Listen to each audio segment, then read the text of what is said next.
all of these crazy, outlandish, insane accusations. Wow, guys, big surprise. It turns out that a lot of them seem to be bullshit.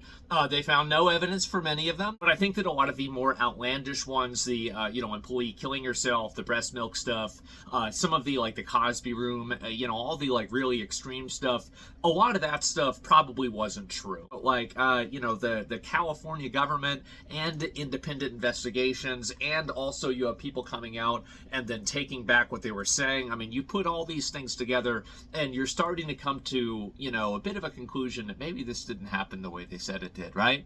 Today, we're going to talk about the revelations recently that have come out about the Blizzard sexual assault lawsuit, investigation, controversy, and everything that happened in 2021, 2022. Now, for anybody who was living under a rock, then Blizzard went under a completely cataclysmic level of accusations, things ranging from, like assault at the workplace causing an employee to kill themselves, from employees, allegedly stealing breast milk out of the, out of the employee refrigerator, and the implication, of course, is that they're drinking it like Homelander or something.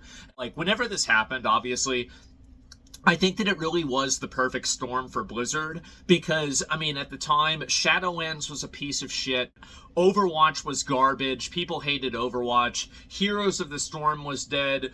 You would say StarCraft is dead, but that would imply that Blizzard knows what StarCraft even is. And basically every other... Warcraft Reforged came out and it was terrible. Basically, Blizzard, instead of couldn't miss, Blizzard couldn't hit. They were getting every single thing wrong in every single game. And this was coming off of the heels of Battle for Azeroth that was also a piece of shit.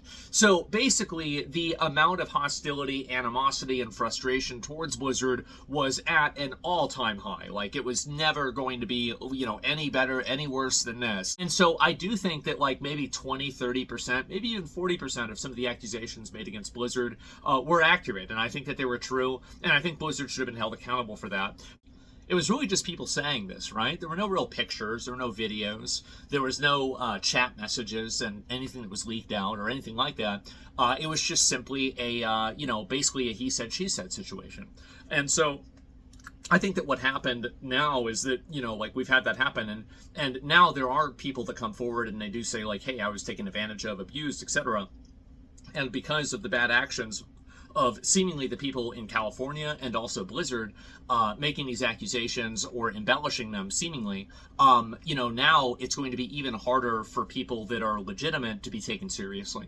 And I think that's a very, very sad and bad thing to have happen.